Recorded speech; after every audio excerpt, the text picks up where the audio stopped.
ازيكم عاملين ايه؟ يا رب دايما تبقوا بخير، وحشتوني جدا. كل سنه وانتم طيبين وعيد سعيد عليكم. النهارده هتكلم معاكم على اغنيه عمرو دياب الجديده، اغنيه الحفله. لسه نازله كده حبه حلوين. يلا بينا.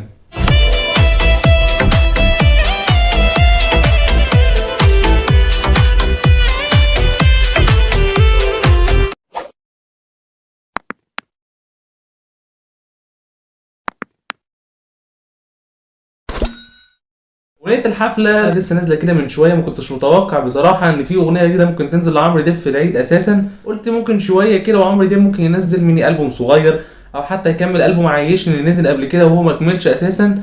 هي اغنيه الحفله نزلت بصراحه فاجئتني جدا. هي من كلمات احمد مرزوق ومن الحان وتوزيع محمد قماح. الميكس والماستر بتاعها معمول من امير محروس. سمعتها كذا مره واتاخرت عليها في الريفيو شويه عشان انزله، بس كان غصب عني والله. عندي شويه ضغوطات، وفي نفس الوقت كمان لازم ان انا اخد وقتي عشان اعرف اطلع اتكلم على الاغنيه واقول لكم رايي فيها. الاغنيه يا جماعه مبدئيا هي كلمات الدلع والغزل بتوع عمرو دياب اللي احنا متعودين عليهم. الريتم بتاع الاغنيه فهو مقسوم. زهقنا جدا اللي هو عمرو دياب كل شويه مقسوم يعمل نفس الحاجه كل شويه، مفيش جديد. ما ينفعش مطرب تاني يغنيها غير عمرو دياب. هي دلع ومتكرره، وعمرو دياب في ناس ممكن تقول ان هو بيكرر نفسه كتير بقاله فتره وماشي على نفس الريتم وماشي على نفس النهج المعين اللي بيقدمه. دلوقتي عمرو دياب بيواكب العصر، بيواكب اللي احنا فيه، بيحاول ان هو يعمل في نفس الوقت حاجه ترقص مقسوم بس يعمل كلمات دلع جدا جديده، وفي نفس الوقت يعمل حاجه تكون لايقه مع عمرو دياب، تليق بعمرو دياب. طبعا هي نفس النوعيه اللي بيقدمها عمرو دياب، مفيش جديد. انا معاكم، انا سمعت زيها قبل كده اغاني كتير، كتر من قربك وانت الحظ، واغاني كتير جدا الفتره اللي فاتت نزلت لعمرو دياب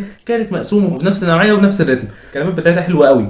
الكلمات من احمد مرزوق شايف ان هي كانت جديده جدا وكلها دلع وجريئه. الاغنيه يا جماعه جريئه جدا من عمرو دياب. الالحان والتوزيع فمحمد قماح عامل اللحن جميل جدا. يعني محمد قماح ممكن اكون كمطرب مش بسمع له كتير، مش من المفضلين بالنسبه لي، لكن هو ممكن في حته اللحن او في الشغل بتاع المزيكا هو بصراحه عبقري جدا. يعني عامل بلحن وتوزيع جامد قوي، واول تعاون وشغل بينه وبين عمرو دياب في اغنيه زي دي.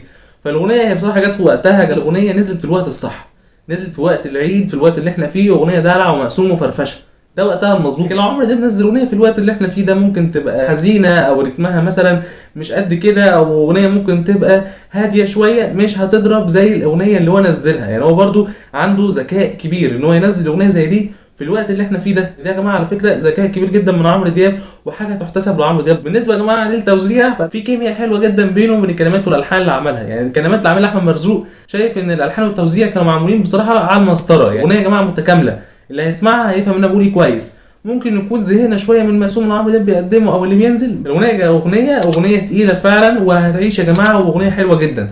انا شايف ان هي ده وقتها الصح ان عمرو دياب يقلل مقسوم شويه، يعمل شغل تاني، يدخل في التكنو، يعمل حاجه رومانس مثلا، ينزل حاجه ممكن تبقى دراما. عمرو دياب يا جماعه الدراما بتاعته بتبقى في حته تانية خالص بعيدا عن اي مطرب. امير محروس يترفع له قبعه. يعني امير محروس فعلا من الناس اللي دايما شاطرين جدا في شغلهم وعارفين بيعملوا ايه، ودايما مركز، ودايما عنده خطه، وبيعمل نفسه بلان في الشغل دايما مع اي مطرب مش مع عمرو دياب بس. انا شايف ان هو التعاون كان موفق جدا، نازله في وقتها الصح، دي اهم حاجه عشان الاغنيه تاخد حقها. اللي عايز يسمعها يلاقيها على انغامي، اللي عنده انغامي ماشي، اللي ما عندوش انغامي برضه ينزله ويدخل يسمع الاغنيه. ده الناس اللي هي يعني عايز تسمع الاغنيه وما سمعتهاش لغايه دلوقتي. حلوه جدا على جو العيد والاجواء اللي احنا فيها. اغنيه فرفشه وبصراحه وكلها انبساط ولاقيه مع عمرو دياب. يعني لو اي مطرب تاني غناها مش هتبقى معاه زي ما راحت مع عمرو دياب. وخلينا برضو متفقين على حاجه زي دي، لو انتوا كده جيتوا فكرتوا فيها هتلاقوا ان عمرو دياب من الناس اللي فعلا بتعمل اغاني مقسوم او دلع. الفتره الاخيره دي محدش هيعرف يعمل زيها، واللي هيعمل زيها يبقى هو بالظبط كده كانه بيقلد الايه اللي عمرو دياب كان بيعمله وماشي عليه الفتره الاخيره. ده اللي برضو ماشي اليومين دول. يعني انا شايف ان بعد ما عمرو دياب دخل في السكه دي بقى في مطربين تانيين وراه بيدخلوا في سكه المقسوم والاغاني الدلع والفرفشه، ومطربين كتير جدا على فكره. انا عايز اعرف رايكم في الكومنتات، قولوا رايكم تحت. انا شايف الاغنيه بشكل عام كانت الاغنيه بصراحه عجباني جدا، ككلمات ولحن وتوزيع بصراحه كان عاجبني من محمد قماح. تعاون جديد ومختلف، ودي بصراحه تعاون ليهم اول مره مع بعض. ده اللي كان عندي النهارده. لو انت لسه جديد بتشوفني اشتركوا وفعل زر الجرس واعملوا لايك عشان كمان في محتوى اللي بقدمه اكتر واكتر، وشاركوا في كل مكان لكل اصحاب قناه. ما تنسوش. اشوفكم ان شاء الله على خير في فيديو جديد. شكرا.